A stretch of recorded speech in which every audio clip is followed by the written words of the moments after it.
have greatness, they have free will. And when you recognize that a piece of God, so to speak, is in every human soul, that itself will inspire you to love them as you love God. So Ben Azai kind of says you come to Avas Yisrael by the philosophic contemplation regarding the greatness of man. Rabbi Akiva, however, feels that's a little defective, because if you have to come to Avas Yisrael by contemplating how great people are, you will often encounter people that don't necessarily impress you as being so great, and you may have different feelings about them and the like.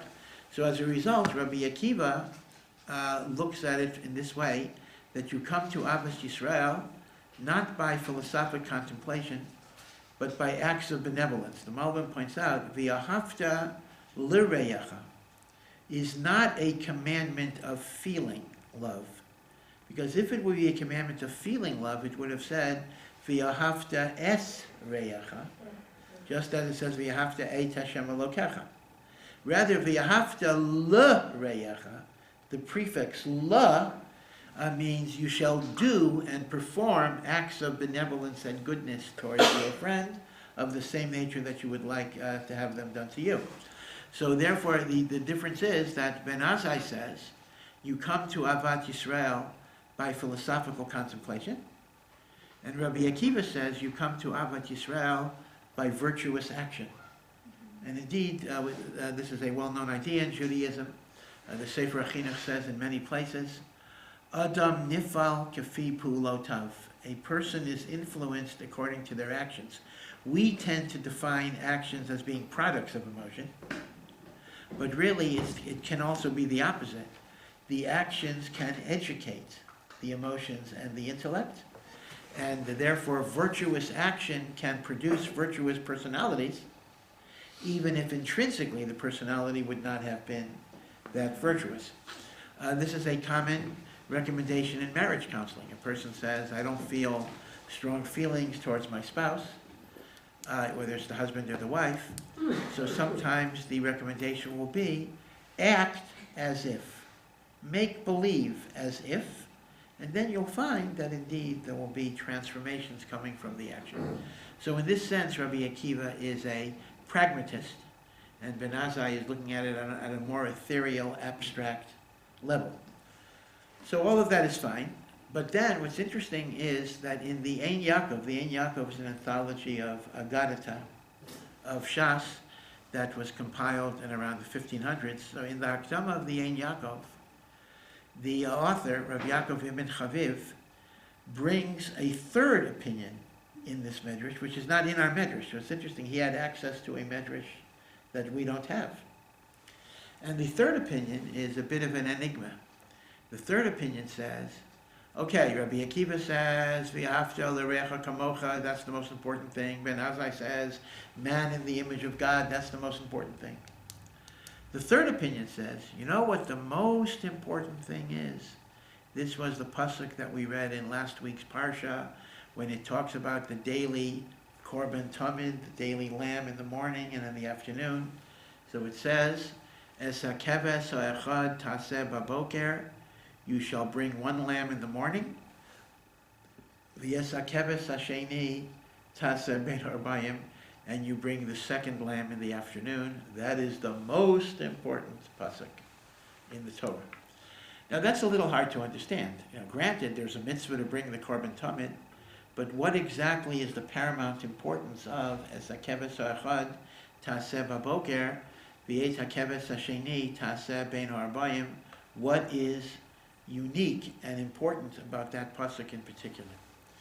So the Bali Musar say the following, that the idea of korban tamid represents the notion of consistency. You know, we like to be inspired, and of course it's entirely proper that religious experience should be inspiring. We should be filled with the love of God and reverence of God. But there are going to be times in life in which the inspiration isn't there.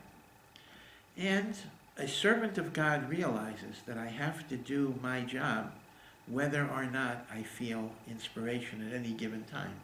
And therefore the lesson of the korban tamid is consistency, doing it day after day after day after day, no matter what. And that is a great spiritual level, because what that is saying is, my relationship to God does not depend exclusively on whether I'm inspired, whether I'm excited, but rather I recognize that life is not all, in fact, even outside of the realm of religion, maturity alone means that we recognize that life is not an unending series of thrills going constantly, but there are going to be ups and downs. There are going to be many moments which are not traumatic, many moments of drudgery, many moments in which we don't necessarily have a great high. But the Eved Hashem understands that we do what we have to do, even if it doesn't feed into our inspiration at any given moment in time. And that is what is exemplified by the Korban Tamid, that you do it every single day. No matter what the mood is, no matter how you feel. Like somebody, a yeshiva bacher, went to the Chafetz Chaim and said to the Chafetz Chaim, I have a big problem. I am not inspired when I learn Torah. So the Chafetz Chaim says, well, I guess you have to learn Torah without inspiration for a while. For a while. Again, this is not a permanent state. This should not be a permanent state. But you need to understand that sometimes things are not going to be a thrill a minute in life.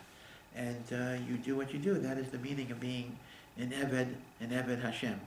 You know, in the early years of Hasidus, in the time of the Vilna Gaon, so the Hasidic movement emphasized this inner state of spirituality. And that was a beautiful, beautiful thing. It is a beautiful thing. Quoting the Zohar, that Avat Hashem and Yirat Hashem are the two wings that bring your mitzvah to Shemayim. They're like the wings that elevate your mitzvahs.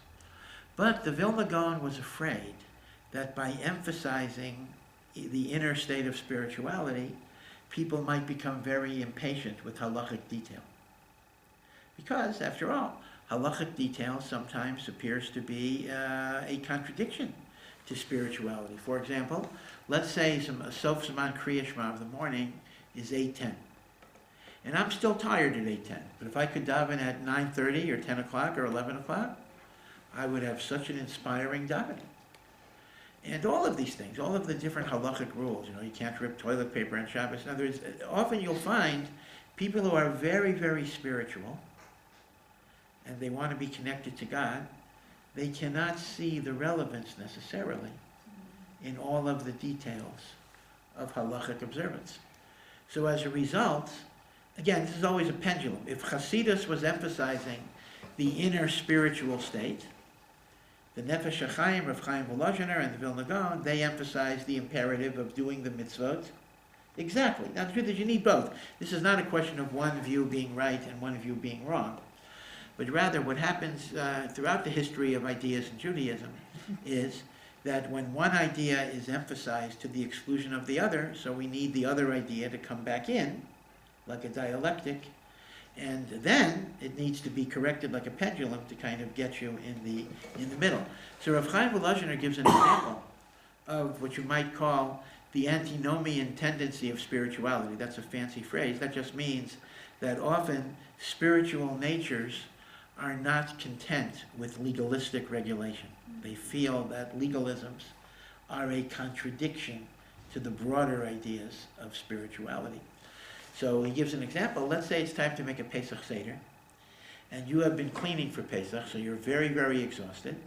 So you might think, well, listen, I'll go to sleep early the first night of Pesach, and I'll make a wonderful Seder the next day.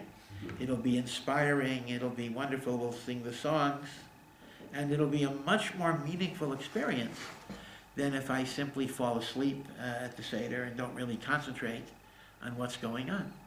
Well, it may very well be true that it might be a personally more rewarding experience, but you're not doing the will of God. Now, I once mentioned this story to a group of non-religious people, non-observant people. Again, they were religious in many, many ways, but they were not keeping the mitzvot. That's why it's important to differentiate between religion and observance. And a woman actually said, "Oh yeah, that's what we did. You know, we couldn't get the family together for Pesach, so we made the Seder the week after Pesach, and it was absolutely wonderful." So, you know, life imitates art, and even more absurd than the art itself. But you understand that this is the idea that you have to be an Eved Hashem, and that's the notion of consistency, of simply doing what you have to do, whether it speaks to you at that particular moment or not. And again, and the hope is that eventually you do see meaning and purpose and of Avat Hashem and Yirat Hashem.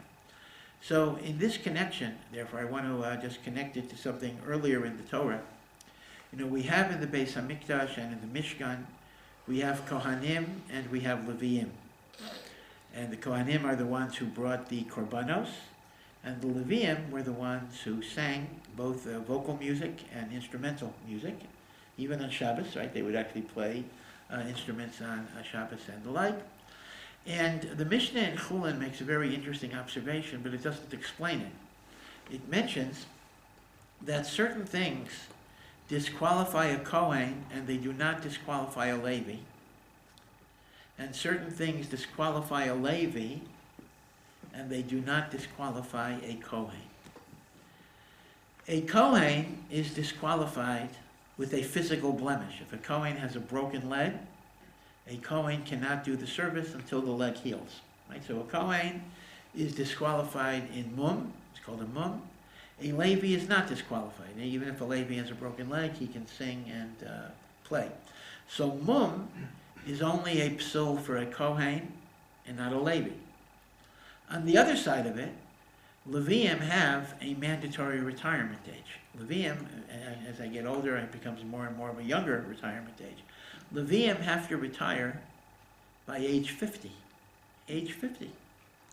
Meaning they cannot continue to do their singing in the Beis HaMikdash from the age of 50 onwards.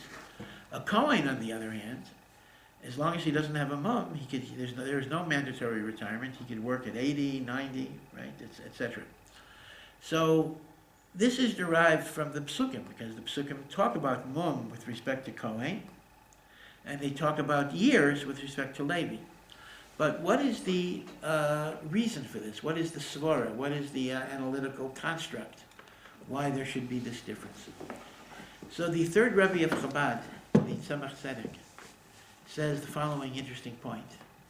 He says that Kohanim and Leviim represent two different ways of serving God.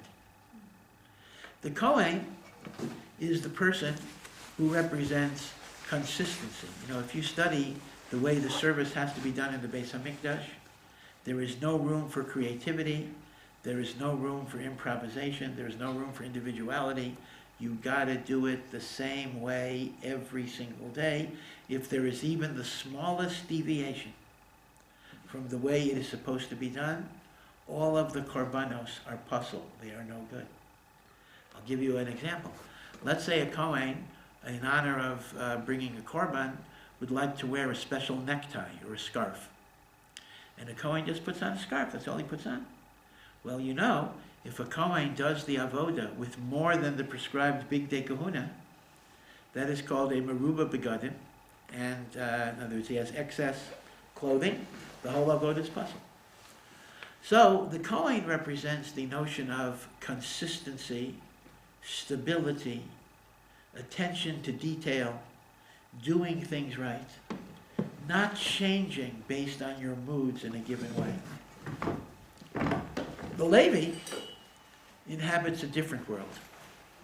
The Levi inhabits the world of Shira v'Zimra, music and song. Now, music and song is a spontaneous thing. The Levi, in fact, even though later it became standardized, but initially the Leviim would make up their own poetry and their own music. And therefore it is the world of emotion. It is the world of feeling. It is the world of passion. It is the world of individuality and creativity. Each person brings the uniqueness of his personality to the avodah session. So says the Tzemach Tzedek, if the Kohen represents habituation and constancy, then there's no reason why age would be a problem, because if anything, the longer you do something, the more habituated you are. So the Kohen has no problem with age. If he's done it for 20 years, that's better than 10 years. 30 years, 40 years, 50 years. So the only thing that could stop a Kohen is the physical problems of the body. In other words, until the body gives out, he keeps on going. So that's why the Kohen is not puzzle with years, but he's puzzle with mum, because when the body cannot function, then of course he's not able to do his job. In the world of the Levi, it's the opposite. Since the world of the Levi lives in the world of emotion and the world of feeling, in a sense, he can transcend even the physical limitations of the body. You know, powerful emotions can sometimes literally give you a strength that you didn't think you had. Sometimes negative emotions, like a mother lifting up a car because it fell on her, the car's on her child, etc. Powerful emotions, adrenaline, whatever it would be, triggers powers that are beyond the norm. So as a result, therefore, a Levi does not get disqualified by physical blemishes, because the world of emotion and feeling and passion can transcend physical blemishes. But what the Levi is prone to is burnout, because it's very difficult to sustain intense emotionality for a prolonged period of time. You can only do it for a certain amount of time, and therefore the Levi gets retired at a certain age when the Kohen does not. So B'Kitzur, the Tzemach Tzedek says, the Kohen is the world of rules, stability, precision, consistency. The Levi is the world of emotion, feeling, improvisation, and creativity. Now we know that our job in life is to build a sanctuary for God in our heart and in our soul. You know, our job of building a temple does not mean that we blow up the mosques on the Temple Mount and we construct a physical temple. According to the Rambam, that job is only the job of Mashiach. And according to Rashi, Rashi says even more than that, the third temple comes down from the heavens. It is not our job to physically build a temple right now. There actually is a view in the Talmud Yerushalmi that we are supposed to do that, and that's what the Temple Mount people follow, but la halacha, we don't find that, we don't follow that. But our job is to make our heart and soul a repository for the divine. What does the pasuk say? The pasuk says by the Mishkan, V'yasu li mikdash, make for me a temple, V'shachanti b'socham, so I will dwell in them. It's not in the building, it's in us. So when we build a temple for God in our heart and in our soul, just as the temple itself, the Beit HaMikdash, has to have Kohanim and Leviim, in our own Beit HaMikdash we have to combine within our own personalities the attribute of the Kohen and the attribute of the Levi, because each one has a mala, has a great positive feature, and each one has a negative feature, and therefore you need both of them together. The Kohen represents the epitome of the faithful servant of God, who is consistent, who is predictable, who is stable, who does not allow himself to depend on his moods on any given day. And that's a wonderful thing. But the Kohen sometimes could become dry and unemotional and not connected to God.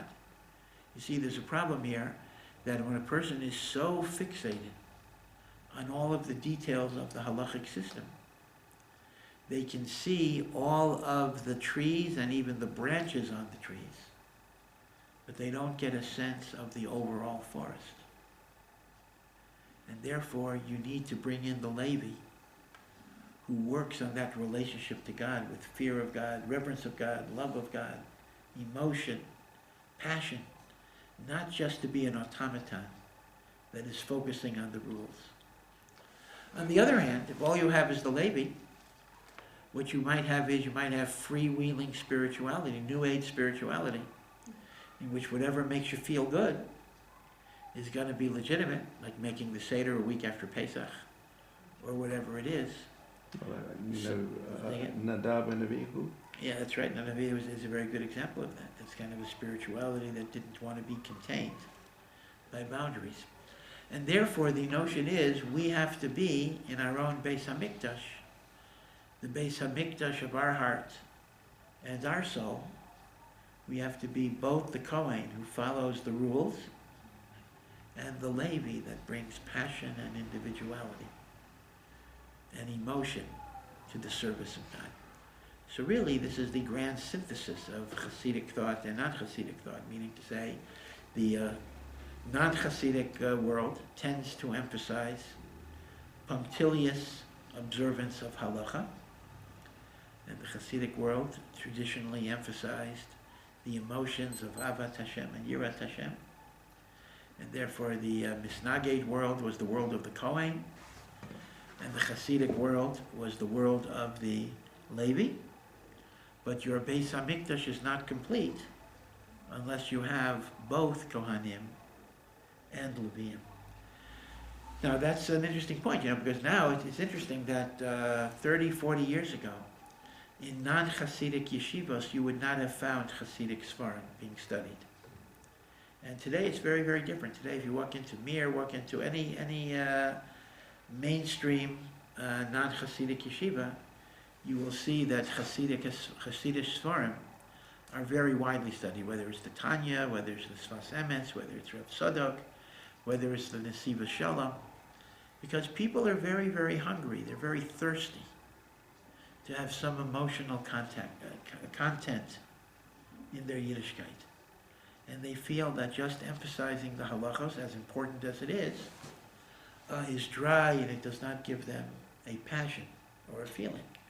So there's a great gravitation. In fact, in the United States, actually here too in Israel, in the Dati Leumi community, there's a whole phenomenon called Neo-Hasidim. Now, Neo-Hasidic is a very interesting phenomenon. This involves people who are not Hasidim at all. They don't dress like Hasidim. They're not Hasidim at all. But they want to adopt a lot of Hasidic customs. Again, so some are critical of it because sometimes it's just pure emotion as opposed to the learning and the studying of it, right? So there's a whole debate. And I think Mishpacha magazine had a debate about neo-Hasidism and different opinions about that. But I think it does come out of the idea of the emptiness that people feel when their concept of their feelings are not being addressed in their Yiddishkeit. And it just becomes a very, very dry thing. And this is why the world of the Levi has to be brought into the world of the Kohen. And so that was one point I wanted to bring out. And again, connected to last week's Parsha by the notion of Tamid, which is the avodah of the Kohen. It's a keves ha'echad taseh b'boker, v'yes ha'keves ha'sheni taseh ben arbayim. There's another point I wanted to bring out, really, which deals with another point of last week's Parsha.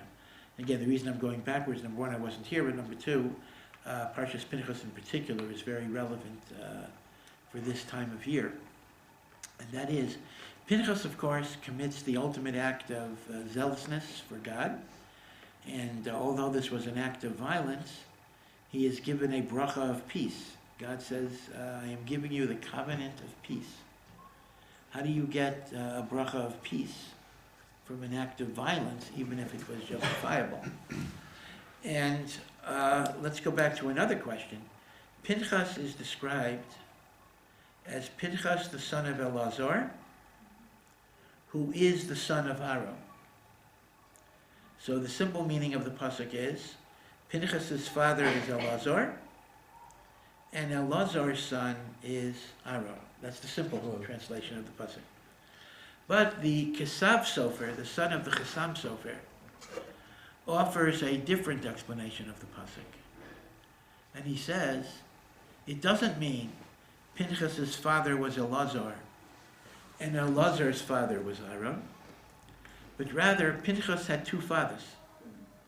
His biological father was Elazar, Pinchas ben Elazar, and his spiritual father was his grandfather Aaron. Pinchas is the son of Elazar, and Pinchas is the son of Aaron. What are we told here? We're told that Aaron's dominant characteristic was Ohev Shalom v'Rodev Shalom, a lover of peace, a pursuer of peace. The Torah's made Torah is testifying here that although Pinchas did an act of violence, an act of murder, his motivation was not anger, his motivation was not hate. His motivation was out of his love for the Jewish people, who were dying left and right. 24,000 people died until Pinchas took that step. And the Torah is saying, the only person that can be a legitimate kanoi, a legitimate zealot, is a person whose motivation is one of love and not one of denigration. You know, we get a certain joy in exposing the shortcomings of others. Now, even if we don't go like Pittacus and kill somebody, but often people like to be zealots. People like to point out this person's not Bikoris, this person is doing something wrong, etc. So somebody writes a book and they say on page 541 in footnote 78, there is a line in that footnote that contradicts one of the letters of Rav Shach. And got you. I got you. You're an apikoris. You're a kofar. And we love kind of zooming in on the different flaws and inadequacies we can find in other people. Because in many ways, if I could find chesronos in other people, that relieves me of the responsibility of focusing on myself. It's always easier to blame the absence of Mashiach on you, on what the other person is doing. And this works, by the way, at all levels, because as the old saying goes, those who are less religious than I, those who are to the left of me religiously, are heretics. And those who are more religious than me, to the right of me, are fanatics. It is only where I happen to be. That's the right place. So the Torah is being made that if you want to be a zealous person for the glory of God, you can't do it because you want to denigrate and uncover people's flaws. Your motivation has to be for love. Rav Chaim Soloveitchik, the great Rav Chaim Brisker, once said that the difference between a true kanoi and a false kanoi is like the relationship of a person who bought a cat in order to get rid of mice in their home. Both the cat and the person who bought the cat hope if there are mice, the cat will get them. But the difference is the one who bought the cat would much prefer there be no mice to catch. The cat would be sorely disappointed. So the concept would be that if you're looking to find people's weak spots, that is something that's not proper. I once heard from Avi Weiss. Rabbi Avi Weiss is a famous modern American, Orthodox American rabbi. He was a very, very big activist, social activist for the Soviet Jewry in the 1970s and then later. And in recent years, he's involved in controversies regarding ordination of women. And so again, I am not endorsing everything that he does. But he once made a statement that if you want to be a successful activist for social justice, you have to hate what you're doing and not love it. Because if you love the publicity, if you love the attention, then you're no longer acting for the sake of God. You have to hate the attention. You have to hate the publicity. You have to not enjoy this, but you are doing it because there is a need to do it. And you're not doing it out of self-advertisement. You know, one thing I notice when I see, well, okay, I mean, I don't want to denigrate a particular group, but sometimes when you see these little kids demonstrating against the army or whatever they're doing, they're having a great time. They're having a great time. They're laughing and they're playing, etc. as they spit or throw eggs or throw rocks or whatever it is. Well, if they're throwing rocks, which is not right anyway, they ought to be crying that they feel they have to do this. This is not something that you rejoice in. Because rejoicing is what the German word Schadenfreude, where you get pleasure in uncovering the chesronos and the deficiencies in others. So in this connection, let me share with you a beautiful word from Rav Kook, who of course exemplified Avat Yisrael. We know that Shemona Esrei, the Amidah, was originally 18 blessings. That's why it's called Shemona Esrei. But eventually, a 19th blessing was added. And this was after the Churban Beis HaMikdash, after the Bar Kokhba revolt, when the Sanhedrin was in Yavne, it left Yerushalayim. So Rabban Gamliel of Yavne, the Nasi, said, we need a bracha against the Minim. Minim are the sectarians. It's not clear, these early Christians, it's not clear exactly who the target was, but we need a bracha against them. Who can write such a bracha against these people? And they looked around for a suitable author, and the author they finally identified was a man called Shmuel HaKatan. Shmuel HaKatan means Shmuel the humble. Shmuel the humble. And Shmuel HaKatan was a great, great tzaddik, although we know very relatively little about him. He was a great tzaddik. The Gemara gives us a story that one time the Chachamim were sitting in a room at a meeting, and a voice from heaven, a baskol, came and said, there is one among you who is worthy of having the Shekhinah rest on him like Moshe Rabbeinu. And everybody turned to Shmuel HaKatan and looked at him, because they knew he would be the one. So Rav Kook says, however, and Shmuel HaKatan is given the authorship, is credited with the authorship of the 19th blessing of Shemona Esrei, V'la malshinim al tihi tikva. For the informers and the missionaries, there should be no hope. Right? He is the author of the Birkat HaMinim, V'la malshinim al tihi tikva. So Rav Kook says, what was Rabbi Gamliel's problem? Who could be metaken Birkat HaMinim? The same people who wrote the other brachot could write that. Why is there a need for a special type of author who could write Birkat HaMinim? So Rav Kook said, because Birkat HaMinim is very unique in the Amidah. Every bracha in the Amidah asks Hashem for a blessing. Give us refuah, give us geula, give us parnasah, rebuild Yerushalayim, restore the Malchus Beis David. You're asking Hashem for bracha. The only bracha in the Amidah that asks God to punish and destroy is this bracha. But Rav Kook says, when you ask Hashem to destroy evil, your motive cannot be hate or anger, even of the evil itself. Your motive has to be a greater love for God and Am Yisrael. So Rabbi Gamliel's quandary is this. Given the fact that we've suffered so much from Roman persecutions and from missionary activity and from informers, who is capable of writing a bracha that would not be tainted by hatred, by animosity, by anger?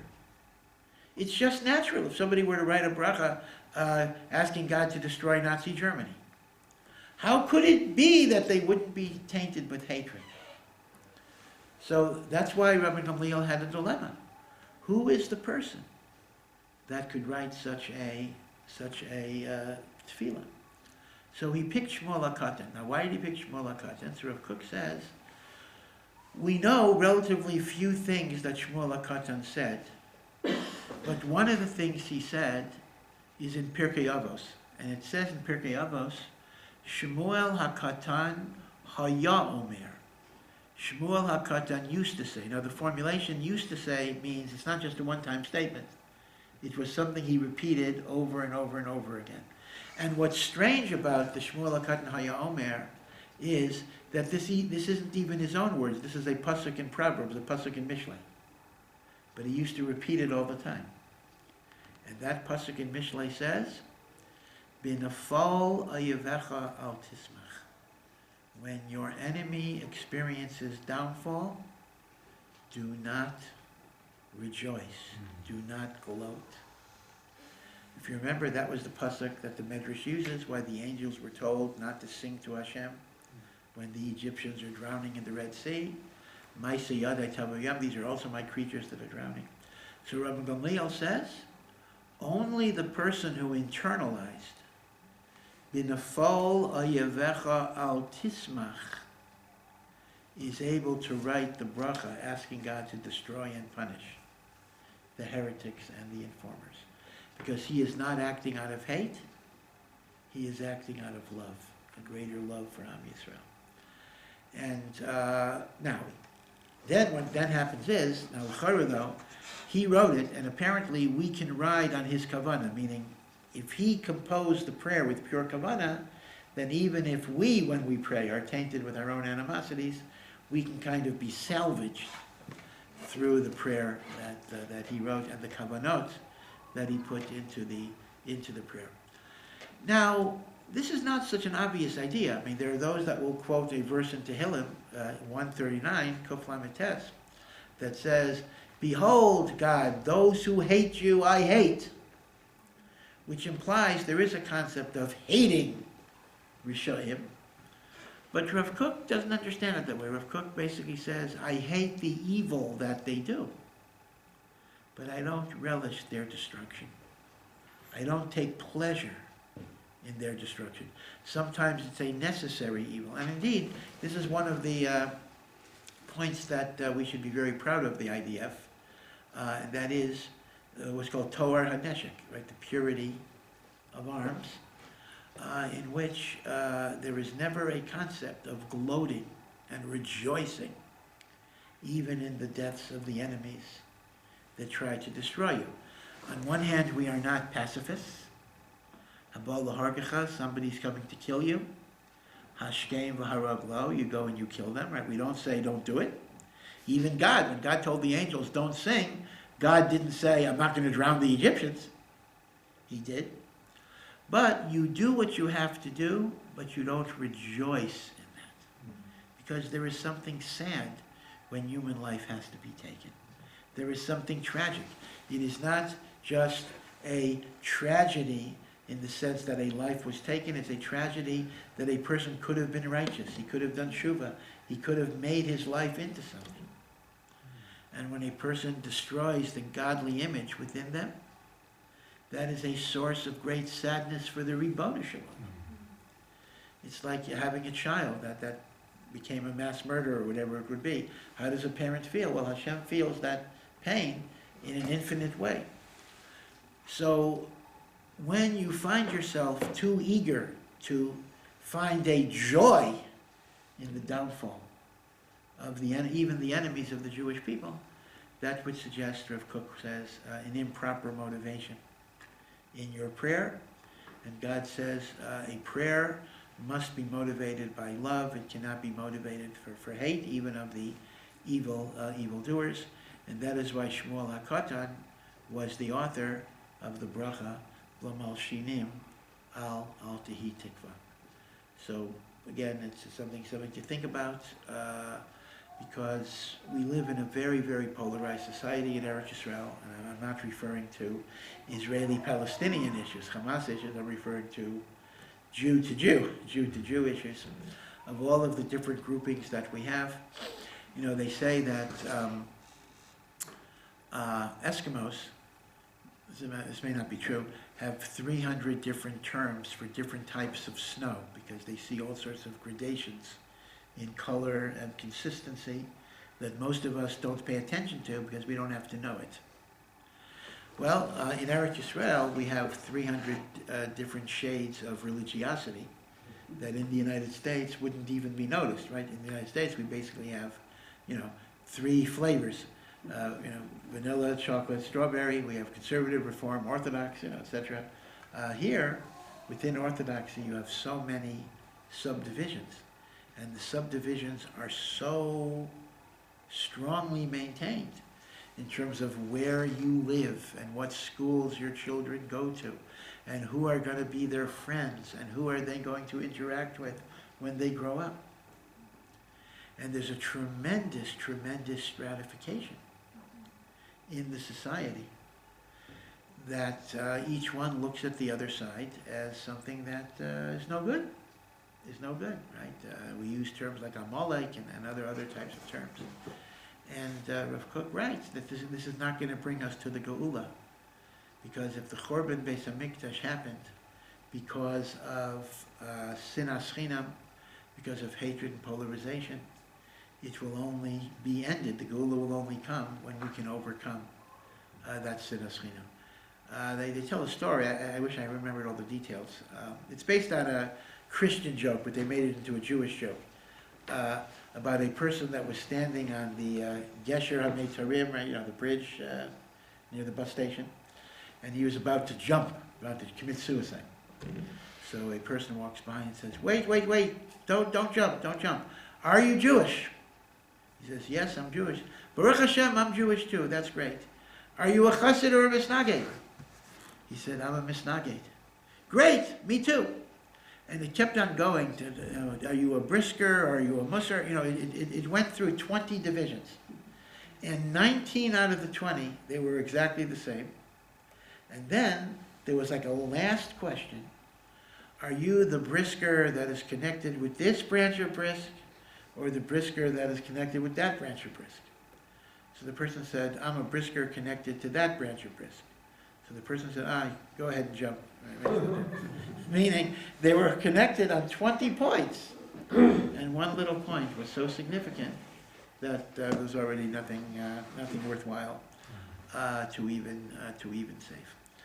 And I mentioned before another pasuk in Mishlei, right? One pasuk in Mishlei we mentioned, "B'nafol oyevecha al tismach."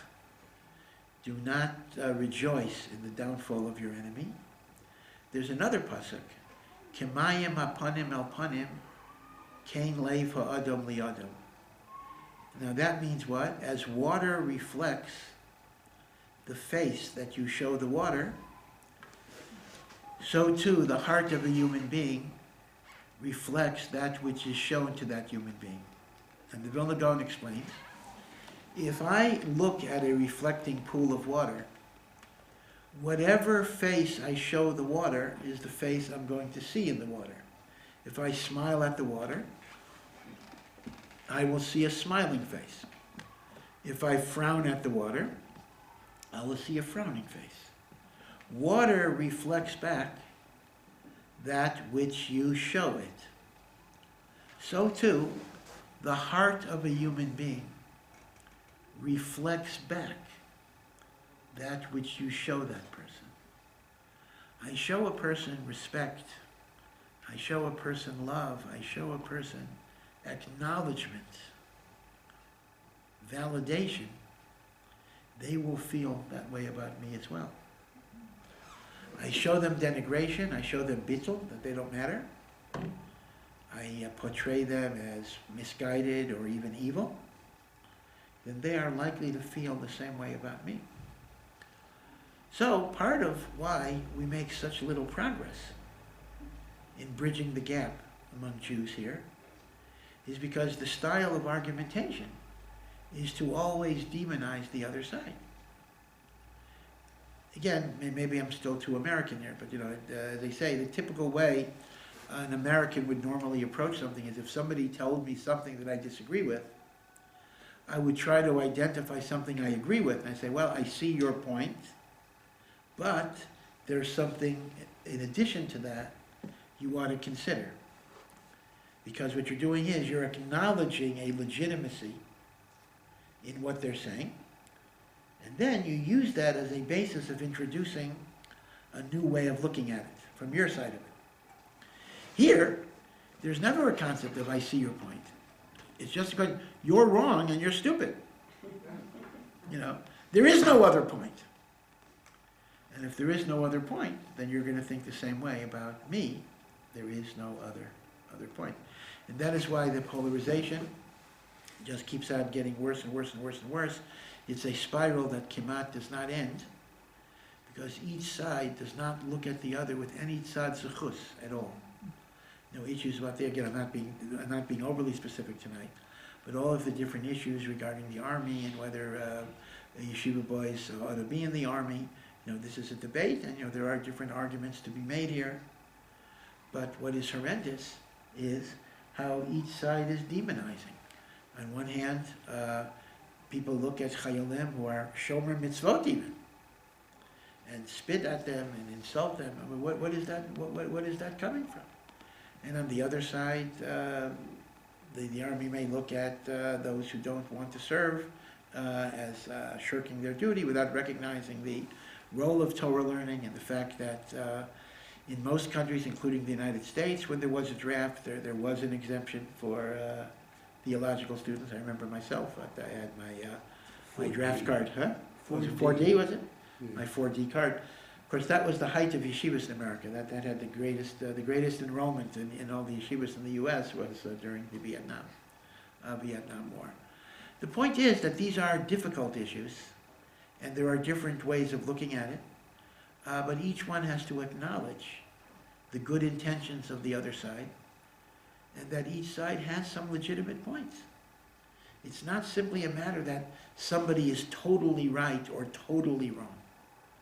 There are aspects of emes in all of these different positions, and we have to weigh them and deal with them and acknowledge them. And then, as Shlomo HaMelech says, K'mayim apanim al panim, when we are open to see the goodness in the other, that will reflect back to us, that they will see the goodness in us as well. One memory I have is a few years ago, when the issue of drafting yeshiva students was first brought to the fore. So there was a massive demonstration around the bus station. I think it was like 800,000 people, they said, in which they were protesting this. And, to their credit, they said that was not violent. They were just saying Tehillim and the like, so it did not have the excesses that came later. But I always thought, what would have been if at the end of that demonstration they would have said a prayer for the Chayolim? Meaning, they would have said, we need full-time learning, this is our position. Okay, this is their position. But we recognize the Chayolim that are risking their lives for the Medina. We recognize that, and we respect it, and we admire it, and we're grateful for it. That doesn't mean we're compromising our position, if that was whatever their position is. Well, I actually believe if 800,000 people who are against the draft would have nonetheless prayed for the Chayolim, I think Mashiach would have come then and there. I think it would have come. Because that represents the idea that we are on the same team. We have different positions on different things, but we are all part of a common endeavor. We are doing what we can for the Jewish people. There are those who learn Torah, and those who fight in the army, and then like Hester, there are those who do both at the same time. This is not something in which there's antagonism, but rather society needs different people doing different things. And the learning of Torah is extremely important, and having an army is extremely important. And each side has to recognize. So a simple thing like a tefillah for Chayolim, in fact, I'll tell you the truth, I don't want to be overly critical, a tefillah l'shlom ha-medina, right, the famous tefillah, right, so most Haredi minyanim, both in here and in America, do not say the tefillah l'shlom ha-medina. For various reasons, who knows? It might be they don't like the language, which is a controversial term, Reishit Tzmichat Gulatenu, it is the beginning of redemption that connects it to Mashiach, Messianism. But even if one does not say a tefillah l'shlom ha-medina, why not say a tefillah for the Chayalei Tzava Haganah Yisrael? What is your objection against praying for soldiers who really risk their lives, right? Why not? Why can't we do that? Why does the stance have to be that we don't give an inch, we don't acknowledge anything? I don't mean, there's the Haredi world that does not acknowledge anything good in the other side. Why should it be that way? Why can't it be a situation where we see the good and we appreciate, and then we have to argue for our derech of avodat Hashem as well, right? And as I say, if people would feel validated, they would validate the positions of others. I appreciated your arguments very much, but perhaps it's not even my part. But if people learn Torah and Milchemet Rishut, Milchemet Mitzvah, how could they not see the importance of an army in Israel? We're so surrounded by enemies. Of course. So how is it that people who learn Torah, and from what I understand, it's an obligation to serve in the army. How could they denigrate it? You're actually 100% correct. The wars of Israel, all the wars that Israel has fought, are milchemet mitzvah. They are not optional wars. They are mitzvah wars because they are wars of defense against enemies that would want to destroy us or obliterate us. And it does say that milchemet mitzvah, everybody does go to war, and there would be no exemptions from milchemet mitzvah. And you're right, that ought to be recognized. But I just want to point out that technically, when it says everybody goes, that is only when there's a genuine military need. Meaning, theoretically, if there would be a genuine conscription need, everybody would go. But l'maisa, there is not an actual conscription need. This is a kind of a debate. Meaning, the issue of drafting yeshiva students is connected to political issues, shivo yanetel, sharing the burden. It still goes back even a little bit to Ben-Gurion's idea that the army was a great homogenization experience where people would share a common culture. So for many Haredim, they feel that this would undermine what they were trying to do. All I'm saying is, if God forbid, there would be a real state of national emergency where every able-bodied person had to be conscripted, you're 100% correct. Yeshiva boys would certainly have to go to the army because that would be a Mohammed mitzvah. No, would they? So I don't know if they would or not, because what happens is the bad feeling is so great and the civil disobedience business has become so dominant that at this point they stop thinking. They're an automatic pilot just to reject anything that comes from the government. And again, I think it's very, very unfortunate. In many, many ways, people don't realize one of the mistakes that the generals make is they fight old battles, right? The generals are fighting a battle. And in the early years of the state, there were some things that the state did to the religious populations that, were bad. I mean, there was the Yaldei Tehran, there were various taking kids from the Holocaust and putting them in non-Shomer HaTzoir, kibbutzim, etc. And a lot of the bad feeling and a lot of the resentment and a lot of the hate even comes back to things that were done in the 40s and the early 50s. But the problem is, it's a different world. It's a different world now. It's a different government now. I don't think you could describe the government of Israel as an anti-religious government. I think it's a government that tries to work with all the different groups in Eretz Israel. And to kind of view them through the perspective of what things were like in the 40s and 50s and the post-Holocaust era is really unfair. It's like the general fighting, the last century's battles. It's no longer the battle that we have today. So these are just some general reflections, but again, Be'ezrat Hashem, I hope Hashem will inspire us to build bridges between Jews with Ahavas Yisrael, and in that way be makarev the Geula Shlema b'mheira v'yameinu. Amen.